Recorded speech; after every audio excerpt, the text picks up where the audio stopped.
In the quaint suburban neighborhood of Maplewood, the Thompson family stood out not just for their well-kept backyard or the friendly waves exchanged with neighbors, but for the bonds they shared.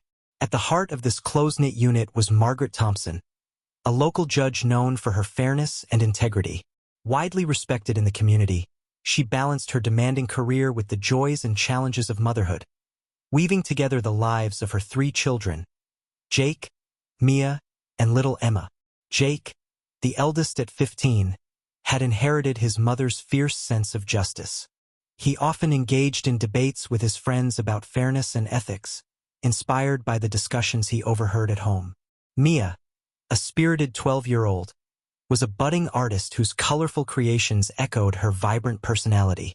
Meanwhile, Emma, the youngest at just 7, brought laughter and lightness to their home with her infectious giggles and imaginative tales. The Thompsons prided themselves on their family gatherings, weekly dinners filled with laughter, love, and the occasional spirited argument about which movie to watch. They were a family that valued connection, fostering an environment where everyone felt heard and supported. It was this dynamic that made the family's sudden estrangement from each other all the more painful. When the HOA issued its ban, it felt like an unwarranted interruption in their lives. Margaret had always taught her children about standing up for what's right, principles they lived by at school and in their interactions with friends. Now, confronted with this unjust ruling, they found themselves grappling with feelings of helplessness. The family's usual rhythm was disrupted. Their home transformed from a sanctuary of joy into a battleground for rights and privileges. Jake became increasingly frustrated as he witnessed his siblings' dismay, while Mia channeled her emotions into her art, creating pieces that reflected both sorrow and defiance. Even little Emma sensed the tension, asking innocent questions about why they couldn't visit Grandma anymore. Margaret felt the weight of her family's distress pressing down on her shoulders. As a judge, she understood the law's intricacies. As a mother, she couldn't bear to see her children suffer. This juxtaposition sparked a fire within her, a determination to fight back against an authority that threatened to tear apart what mattered most: her family. The tension in the Thompson household deepened as the specifics of the HOA's ban became clearer. The Homeowners Association, a governing body established to maintain community standards, had issued a ruling that prohibited the Thompson family from hosting any visitors at their home, including relatives. The announcement arrived without warning and was accompanied by vague accusations about noise complaints and perceived disturbances during family gatherings. What had once been innocent celebrations, birthdays, holidays, and even casual weekend get-togethers, were now deemed unacceptable by the HOA. A neighbor's complaint triggered an investigation into the Thompsons' activities, leading to a swift decision that felt more like a personal attack than a legitimate enforcement of community rules. The HOA claimed they were merely enforcing regulations meant to foster harmony within Maplewood, but for Margaret and her children, this felt like an unjust restriction on their right to connect with loved ones. As Margaret delved deeper into the HOA's guidelines, she discovered that many of the stipulations were ambiguous at best. What constituted a disturbance? How often was too often for family visits? The lack of clear definitions left room for interpretation, which the HOA seemed to wield with alarming authority. Margaret couldn't help but feel that this ruling was not just about noise levels. It was an encroachment on their family's freedom to live and love openly. Margaret's frustration grew as she learned about similar cases in the neighborhood where families were targeted not for actual infractions but rather for being different or nonconformist in some way. The more she thought about it, the clearer it became. This wasn't simply a matter of rules. It was also about power dynamics within the community. The Thompsons were seen as outsiders by some, perhaps because of Margaret's position as a judge and her family's outspoken nature regarding fairness. The ban left her children feeling isolated and confused. Jake began to question why they should adhere to rules that seemed arbitrary, while Mia expressed her anger through art, creating poignant pieces that depicted broken chains and locked doors. Meanwhile, little Emma's innocent inquiries about why Grandma couldn't come over pierced through Margaret's heart like arrows. It became increasingly apparent that she needed to act, not just for her family's sake, but also to challenge an authority that had overstepped its bounds. The emotional fallout from the HOA's ban was palpable in the Thompson household. casting a shadow over their previously joyful environment. Margaret watched as her children navigated the sudden upheaval, each reacting in their own way to the loss of connection with family and friends. The lively dinner table discussions that once resonated with laughter became subdued, filled instead with awkward silences and unanswered questions. Jake, who had always been her steadfast ally, began to retreat into frustration. The ban felt like a personal affront to his sense of justice, igniting a rebellious spirit within him. He questioned the fairness of the ruling, often expressing his anger through heated debates with friends at school. His emotional turmoil manifested in restless nights and stubborn defiance, as he struggled to understand why their family was being treated differently. Margaret could see that her son's idealism was being challenged, and it weighed heavily on her heart. Mia, on the other hand, turned to her art as an outlet for her feelings. Her once vibrant paintings transformed into darker pieces that depicted themes of confinement and longing.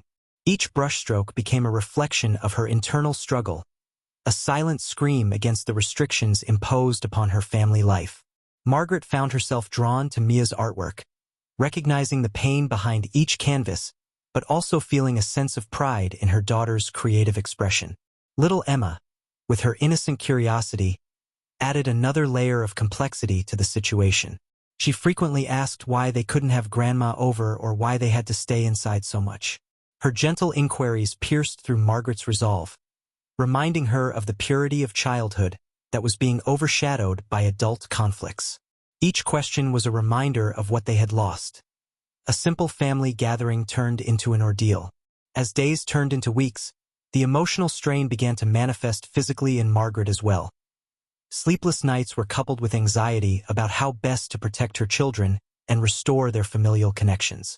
She felt torn between her role as a judge and as a mother, grappling with the responsibility of not just upholding the law but also nurturing her family's spirit.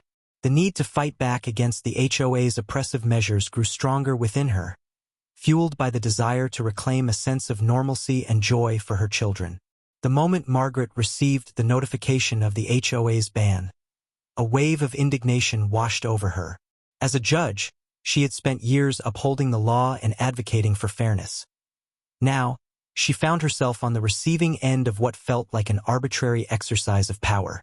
How could an organization, formed to enhance community living, impose such draconian measures against a loving family? It was an affront not just to her as a mother but to her very principles as a jurist. Determined to take action, Margaret began by meticulously reviewing the HOA's rules and regulations. She highlighted sections that appeared vague or contradictory, hoping to find leverage in their own guidelines. The more she read, the more infuriated she became. It was evident that this ruling was not about maintaining peace but rather controlling and silencing dissenting voices within Maplewood. The ban felt disproportionate and personal, targeting not just her family's activities but their right to exist as they chose. As days passed, her frustration transformed into resolve. She began reaching out to other families in the neighborhood who had faced similar challenges with the HOA. This outreach revealed a troubling trend. Many were hesitant to speak out for fear of retaliation. Each conversation fueled her determination. She realized that standing up against the HOA was about more than just her family. It was about challenging a system that fostered intimidation under the guise of governance. Margaret's children observed their mother's fierce determination with mixed emotions. They admired her strength but also worried about potential consequences. Jake encouraged his mother to address the board directly at their next meeting, urging her to advocate for fairness not only for their family but for others too. Mia began sketching images of unity and rebellion while Emma created colorful drawings depicting a world where everyone could gather freely without fear. The night before the HOA meeting, Margaret gathered her children around the dinner table for one last family discussion. She spoke passionately about justice and the importance of standing up against oppression, encouraging them to share their thoughts and feelings openly. That evening, as they shared stories and laughter amidst their worries, Margaret felt renewed purpose. This fight would be theirs together, transforming personal pain into collective strength. To effectively confront the HOA's ban, Margaret knew it was crucial to understand the legal framework governing homeowners associations. HOAs are typically established to manage communal areas and enforce rules designed to promote a harmonious living environment. However, they often wield significant power, sometimes overstepping their authority and infringing upon residents' rights. In many cases, HOA boards are granted broad discretion to interpret their own rules, a practice that can lead to inconsistencies and perceived abuses of power. In Margaret's case, the vague language surrounding disturbances allowed the HOA to impose regulations that felt arbitrary and capricious. Such ambiguity in governing documents often leads to inequitable enforcement, leaving homeowners vulnerable to selective punishment based on personal biases or neighborhood politics. Margaret was acutely aware that while HOAs have the legal right to enforce community standards, those standards must adhere to principles of fairness and transparency. She recalled pertinent cases where courts had ruled against HOAs for imposing unreasonable restrictions on residents' rights, emphasizing that governing bodies must act within reasonable bounds and provide clear guidelines for enforcement. Armed with this knowledge, Margaret began to compile evidence of potential legal violations by the HOA, focusing on their failure to provide concrete definitions or consistent enforcement of their policies. In her research, she uncovered several instances where families had been similarly targeted for trivial complaints. This pattern of behavior reinforced her belief that the HOA was not simply acting in the community's interest, but was instead creating an environment of fear among residents. Determined to use her expertise as a judge strategically, she outlined her approach for the upcoming HOA meeting. Her plan included presenting specific examples of how vague language in their bylaws could lead to abuse and demonstrating how this particular ban negatively impacted not only her family but also others who were too scared to speak out. With each passing day leading up to the meeting, Margaret felt more empowered by her understanding of HOA authority and the legal recourse available to her family. She felt ready to advocate not just for herself but also as a voice for those silenced by fear and uncertainty in Maplewood. The time had come for justice, both for her family and for all who dared to challenge an oppressive system cloaked in the guise of community governance. With her research underway and a clearer understanding of the HOA's legal boundaries, Margaret felt a spark of determination igniting within her.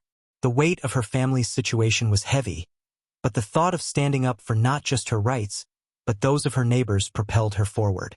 It was no longer just about lodging a complaint. It was about challenging an oppressive system that thrived on fear and intimidation. Margaret gathered her children one evening, their usual dinner chatter replaced with an air of seriousness.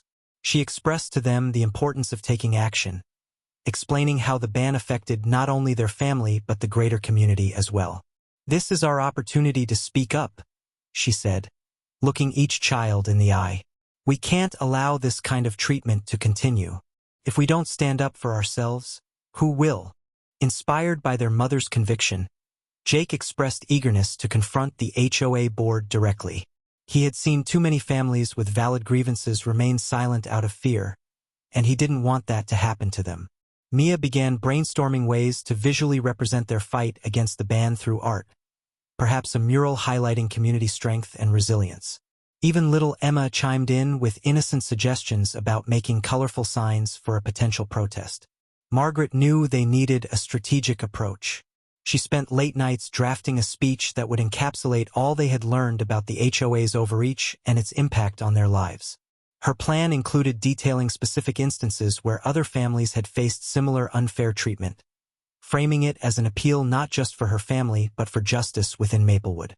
The day of the HOA meeting arrived, and Margaret felt both anxious and empowered.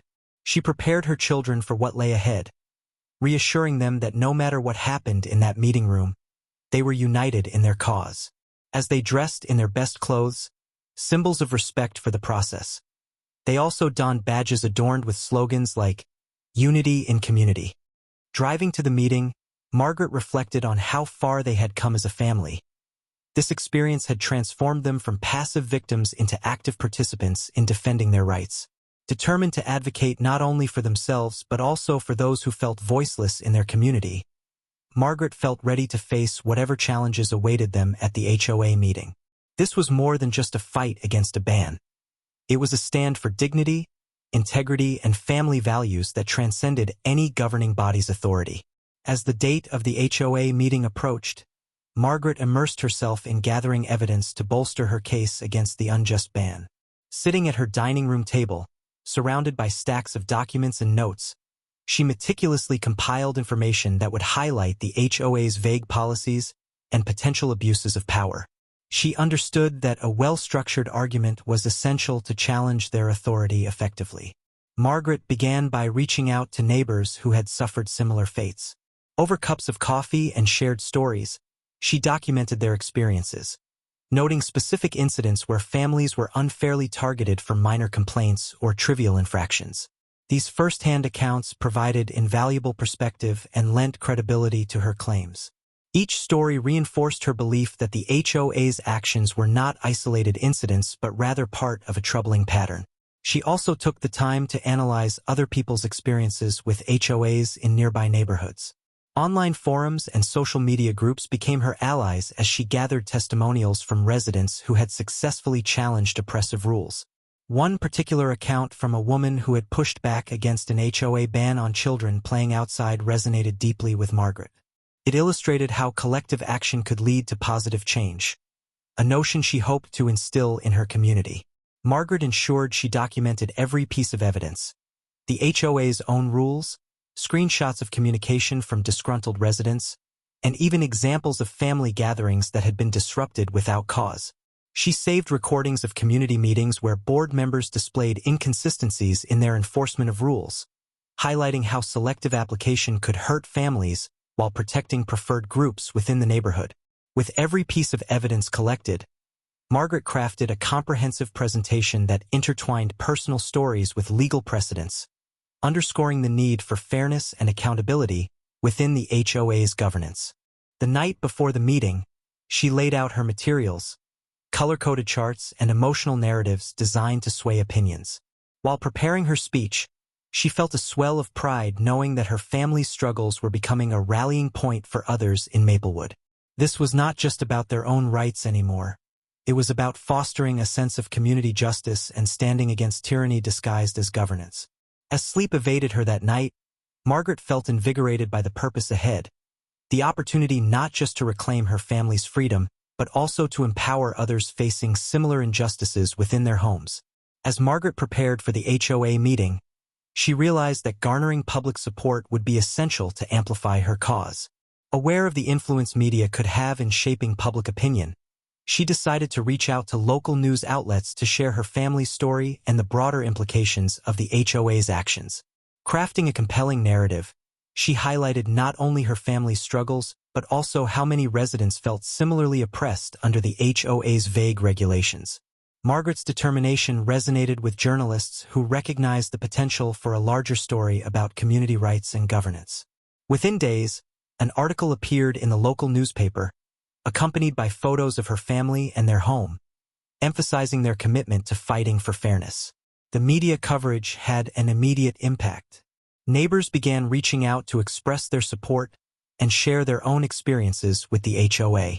Some had faced subtle intimidation tactics, while others recounted stories of previous bans that seemed excessive and unjust. A Facebook group dedicated to discussing their shared grievances quickly formed, allowing residents to voice concerns and strategize collectively. Margaret's story spread beyond Maplewood as it captured the attention of a regional television station, leading to an on-air interview where she articulated her vision for a community free from oppressive governance. This exposure not only validated her efforts but also encouraged other families affected by HOAs elsewhere to come forward with their accounts. Rallying behind her narrative, several residents agreed to attend the HOA meeting with Margaret as a show of solidarity. They wore matching t-shirts adorned with slogans like "Community First" and "Stand Together," making a striking visual statement that signaled their unity against the oppressive measures they faced. On the day of the meeting, cameras lined up outside the HOA headquarters as local reporters arrived to cover what promised to be a significant event in Maplewood's history. The air buzzed with anticipation. Neighbors and supporters came together, forming a supportive crowd outside as a clear message resonated. They would no longer accept silence in the face of injustice. Margaret stood before the board armed not just with her evidence but bolstered by an entire community backing her. She understood this moment was more than about reclaiming her family's rights. It was about empowering fellow residents to stand up against tyranny cloaked in community governance, inspiring them all to advocate for a better future together. The day of the courtroom battle arrived, and the atmosphere was charged with anticipation. Margaret stood at the front of the small but packed courtroom, flanked by her children and several supportive neighbors who had come to witness the proceedings. As a judge, she had presided over many cases, but this one felt deeply personal. It was not just about legal principles, but about her family's dignity and the rights of her community. The opposing counsel, representing the HOA, entered with an air of confidence, armed with a meticulously crafted defense that leaned heavily on the authority granted to the HOA by its governing documents.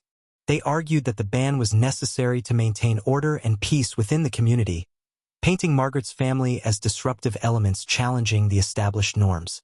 Margaret listened intently, her heart racing as she prepared to counter their claims.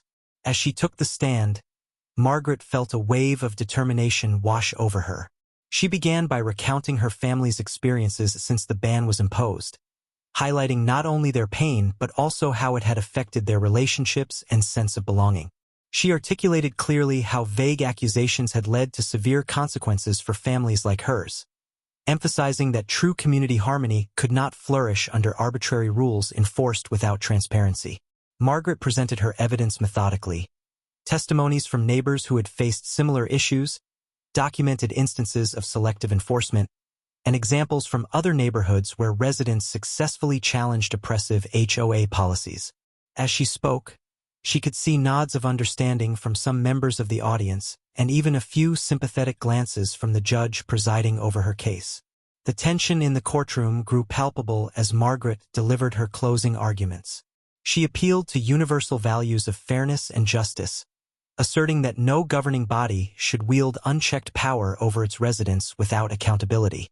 "This is about more than just my family," she declared passionately. "It's about fostering a community where every voice matters and no one has to live in fear." After Margaret finished, there was a moment of silence before murmurs rippled through the crowd. The opposing counsel attempted to dismiss her claims with a final statement that fell flat against the emotional weight of what had been presented. As they awaited the judge's decision, Margaret felt an overwhelming sense of pride. Regardless of the outcome, she knew she had fought valiantly for her family and community.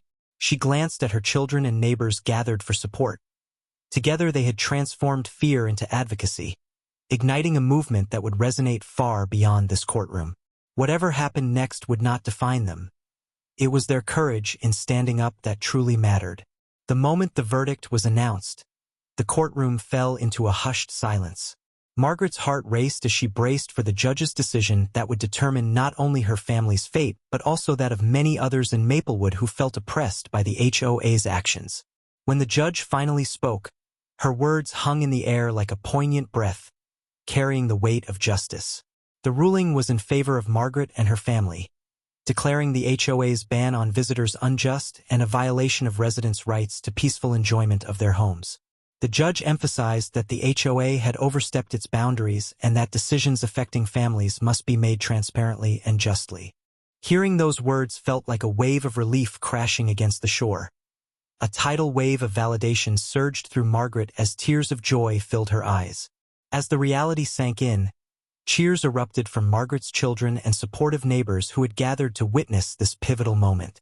Embraces were exchanged, and a sense of camaraderie filled the courtroom. They had collectively fought for fairness, and now they saw the fruits of their labor manifesting in real change. However, the implications of the verdict extended far beyond personal victory. It sent a shockwave through Maplewood, igniting discussions about HOA governance and accountability across neighborhoods. Residents began questioning long-standing practices, rallying for modifications to HOA bylaws to prevent similar abuses of power in the future. Margaret soon found herself at the forefront of a community movement advocating for transparency in HOA operations.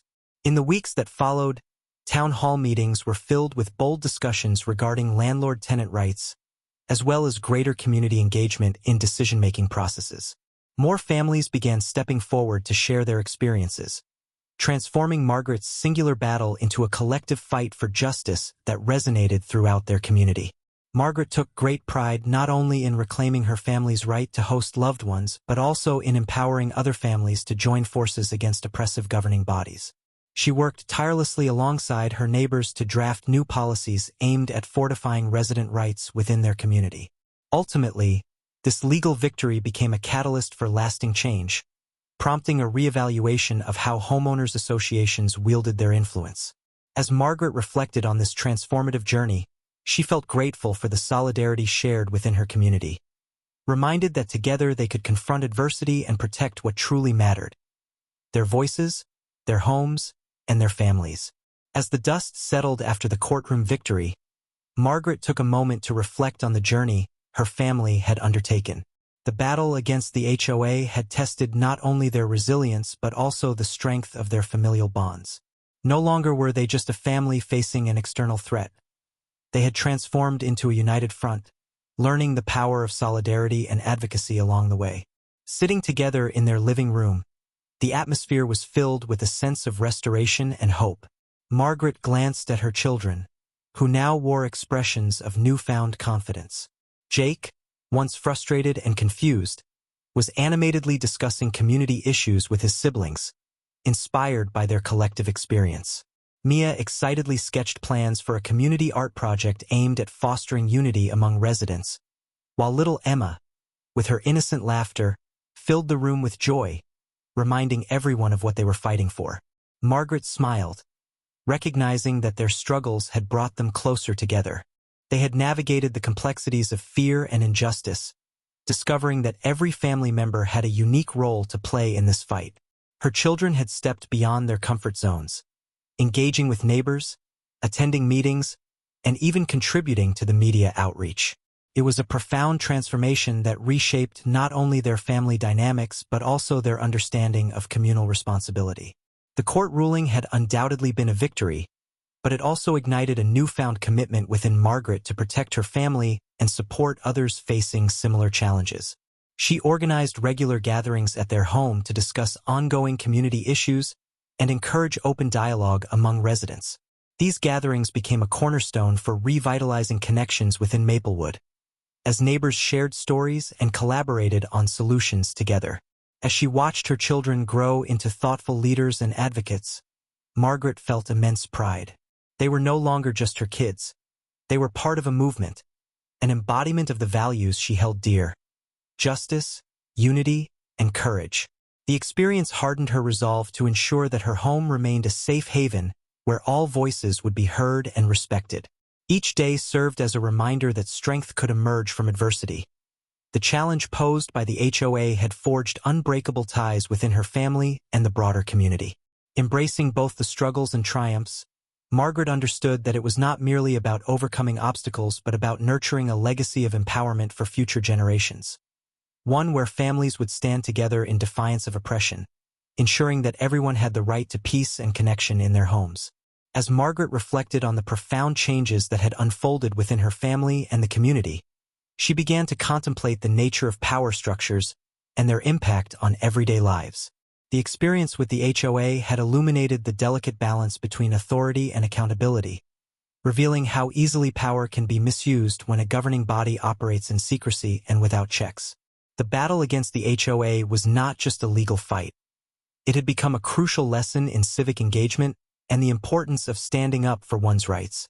Margaret realized that many residents had accepted the status quo out of fear or apathy, unaware of their own power as constituents. This journey had inspired her to advocate not only for her family but also for all those who felt marginalized by seemingly omnipotent authorities. In discussions with her neighbors following the victory, Margaret emphasized the need for vigilance in governance. She encouraged grassroots efforts to promote transparency within human-made systems, particularly HOAs, which often wield significant control over community members' lives. It's imperative, she reminded them, that we remain engaged and hold our leaders accountable. We must ensure that our voices are not only heard but respected. Her call to action resonated deeply within the community. Residents began attending town hall meetings more regularly, passionately voicing their opinions on issues that mattered to them. They organized workshops on understanding HOA regulations and rights, empowering each other with knowledge and fostering an atmosphere of informed citizenship. What began as a fight against a single ban evolved into a movement advocating for equitable governance and resident engagement. Margaret also found herself reflecting on her role as a judge. Having seen firsthand how legal decisions could affect families and communities, she recognized the responsibility that came with her position. She began to think about how she could use her platform to further advocate for justice and fairness in all aspects of life, not just in the courtroom but within societal structures as well. This experience had provided an invaluable perspective on resilience, unity, and empowerment. The Thompsons' struggle with the HOA taught them that strength lies not only in fighting battles but also in nurturing connections that uplift entire communities. Together, they envisioned a future where families would no longer live under the shadow of oppression, but rather thrive in environments founded on respect and collaboration. Ultimately, Margaret understood that challenging power structures required courage and solidarity among neighbors. Her family's journey illustrated that even in the face of adversity, community bonds could forge pathways to progress, ensuring that everyone had a place where their voice truly mattered, fostering an enduring legacy of advocacy for generations to come.